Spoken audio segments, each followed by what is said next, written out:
3 महिना फर्केर आएँ। आएपछि मेरो जानी मनस्थितिले चाहिँ आएँ हुन्छ। मलाई कुल्याउने थाहा नै हो, नोकरी गर्ने मन लागेन। त्यो साउलाई के भन्यो भने अब बोई भए पो चाहिने, अब चाहिने मेरो चाहिँ नि बोई बित्नु हो। अब म अब भर्खर बस्नु अब चाहिँ त्यो बाना त गर्नु पऱ्यो, म त जानु पर्ने हो। एउटा जा भन्यो, गोडा 5000 चिया खाएर ल खाएछ भन्दा पनि पैसा पनि पाइयो। एउटा आएर कुराकानी चल्दाखेरि अब खन्न जाने कुरो भयो। अब टुङ्गो भुङ्गो केही छैन, अब कहाँ जाने खोज्नु। एउटालाई हाम्रा बाउलाई कालीबारे भन्ने,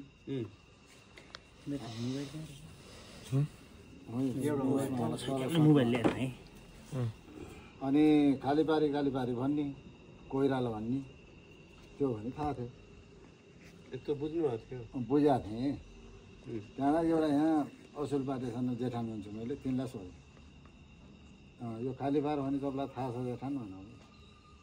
काली गण्डकी जानुहोस्, रेडी गण्डकी जानुहोस्, रेडी गण्डकी गएर त्यहाँ गएर सोध्नु होला, कसैले बताइदिन्छ भन्दा उनले भने कोइरालाहरू छन् कि छैन त्यहाँ म जाने भएँ।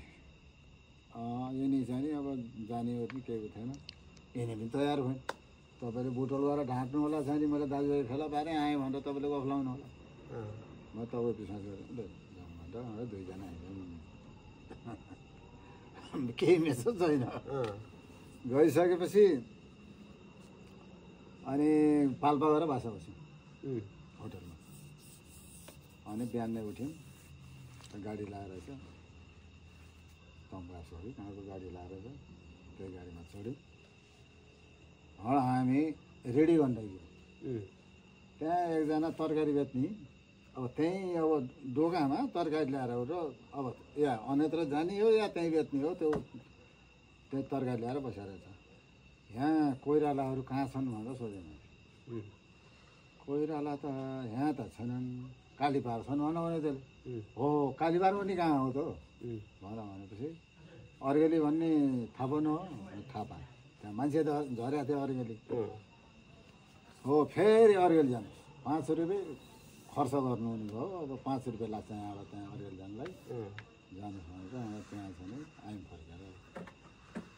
एकजनाले त्यहाँदेखि बाटामा सोध्यौँ यो कालीबार जानेको बाटो कुन हो भन्नु।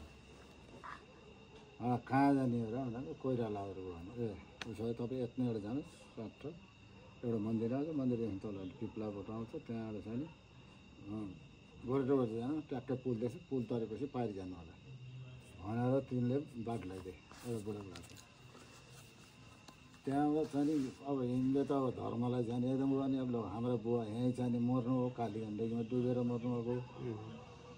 ल त्यो गण्डकीमा झर भनेर पुलतिर नगएर फेरि यतापट्टि त झरेर गएर नुहाइधुवाइ गऱ्यौँ। अब अगरबत्ती सबै जाने जलाइन्। अनि त्यहाँ पछि त्यहाँदेखि फलफुल बगाइदिउँ।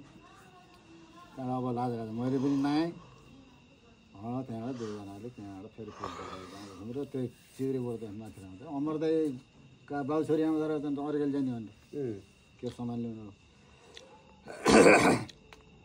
मैले हामी 2 जना कुरा हुँदैथ्यो। अब कुन चाहिँ नि कोइराला हुन्, कुन के हुन्, के थाहा। अब झौँ एउटा कुल्यान कसरी पुग्ने रहेछन् त्यो सोधौँला, गोत्र के हो त्यो सोधौँला भनेर ठ्याक्कै अमरदाईले थाहा पाएँ। कहाँ हो तपाईँको घर भनेर हाम्रो घर दाङमा। दाङमा त हाम्रो दाजुभाइ छैनन् भनेर चाहिँ नि नसोध्दै कोइराला हो तपाईँ। हाम्रो त कोइराला दाजुभाइ त दाङमा छैनन् भनेर। मैले भने हाम्रो बुवा एक काली गण्डकीमा डुबेर मर्नु हो भनेर। ओहो उहाँलाई महारोग भएको थियो भनेर ठ्याक्क भने हो त्यो भएर आउनुभएको। अनि ओहो भाइ हुन त हाम्रो एकदमै साखै भाइ हो। तर त्यहाँबाट साखै एउटै घरका भाइ बुवा हुनुहुन्छ। ल बुवासित भेट गराइन्छ नानीले, लो नानी जा। अनि गइसकेपछि मैले दाइको स्टोरी खिचिरहेको छु। खानासाना गराउनु भन्छ भनेर त्यहीँ ऊ नानी फर्की अमर दाई कहाँ गएर एउटा भाषा थियो पर पुस्तकको बुवालाई गरेर भनिन्छ र हामीले भात खाइसकेपछि म पल्ट फेर आउनु ओहो यता बाँधी दाईको छोरो पो रहेछ अब भन्नु उहाँले मैले परिचित चाहिँ केही ल्याएको छैन त्यो सुन्दाखेरि म फेरि अब अल्ल मल्ल परेँ र बुवाको नामै रहन्छ कि यता उता जाँदाखेरि कालीपारी यता जाँदाखेरि बाँधीकोट भन्दाखेरि त्योसँग सम्झेँ पहिले ओखरकोट र बाँधीकोट त एउटा पञ्चायत थियो हो भनेर भने ओहो यतिसम्म कहाँ थिएँ के थिएँ उहाँले पनि अब धेरै गर्नु त्यहाँ फेरि त्यो कुन रे के अरे बस्या रामबहादुर हो रामबहादुरहरू किरे बसेका त्यहाँ चाहिँ नि अब 100 वर्ष पुगेर पण्डित भए पनि हाम्रो बाजेको पालाको पण्डित पनि रामबहादुर दाई कसको क्रिया बसेको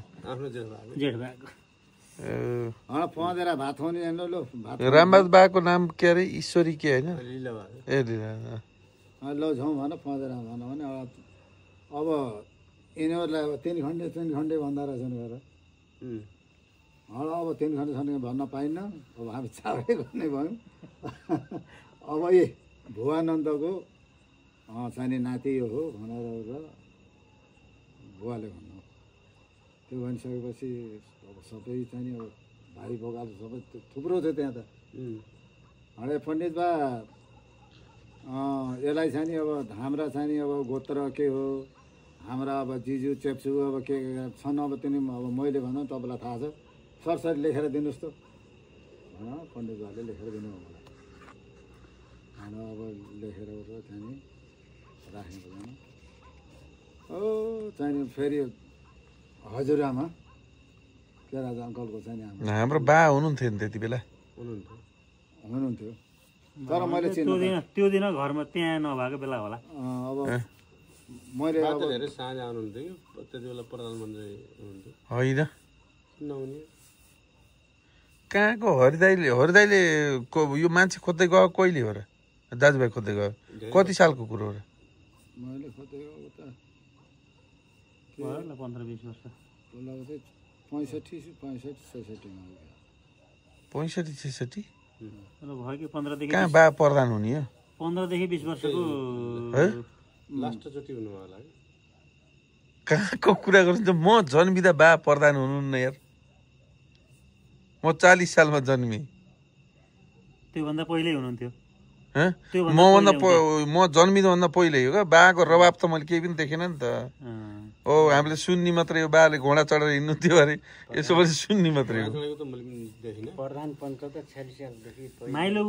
हाम्रो बा पछाडि को पछाडि बल्ल बालकृष्ण बा 46 सालमा बौद्ध लागेको बा 3 चोटि त हुनुभयो एकचोटि चुनाव लड्नु दुईचोटि निर्वाचन हुनु आरो बापछि छविलाल हामी बासित लडेको छविलाल हो छविलाल हारेका हुन् त्यसपछि निर्वाचन हुनुभयो त्यसपछि हाम्रो बा पछाडि अनि गएर 2036 सालको जो थियो नि जनमत संग्रह त्यति बेला हुनुहुन्थ्यो बुवा बा प्रधानमन्त्री 2036 सालमा होला हाम्रो बा प्रधानमन्त्री त्यो लेभल घटिसकेको रहेछ तपाईँ जाँदा 65 भनेपछि त धेरै पछि कुरा धेरै पछि कुरा हो के 65-66 भनेपछि त धेरै पछि कुरा भयो 65-66 भनेपछि त 63-64 अब जेठबाले माओवादी चाहिँ साम्य भइसक्यो भइसक्यो